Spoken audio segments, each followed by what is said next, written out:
This is WNYS-TV, colorful Channel 9 in Syracuse, New York. That was chaotic, and getting ready for it to put it on the air, I know I and other people thought, we're never going to make it, we're never going to make it, because there's the clock ticking. That clock was counting down to September 9th, 9/9/62, which you have to admit seemed like an appropriate day to launch Channel 9. The FCC had approved a third TV station for Syracuse in 1961. 10 potential owners wanted that valuable license, so the FCC forced them all to set the fight aside and work together to get the station and the ABC television network on the air. They hired a management team that hired a staff that raised an antenna on Mount Sevier in Pompey. Then they carved a studio out of an empty furniture store in Shoppingtown, DeWitt. There were no walls, no nothing.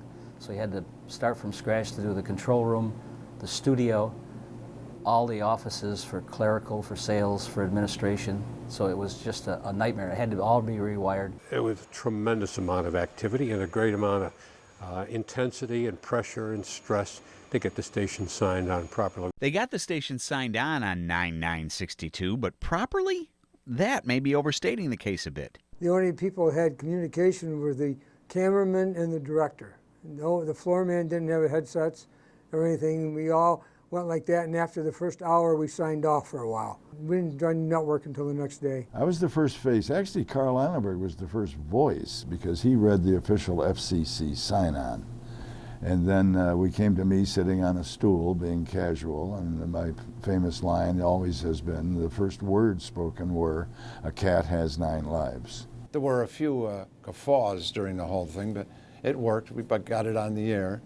And I found out during my career that that was just the nature of the business, that you never thought you were going to get it on the air on time, but somehow it managed to take place. I think we did a lot of innovating, didn't do things the way they were doing at the other stations. We did new stuff, and I think we sort of generated a whole new excitement about how local television was done. They tried to be different, tried to be unique, tried to be creative, and it paid off.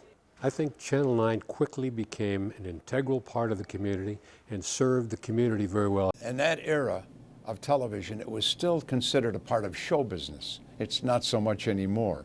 It's an industry, it's the broadcast industry, but in those days it was showbiz, so we were all excited to be part of that. And we're still excited 50 years later. With this look at our roots, I'm Tim Fox, News Channel 9.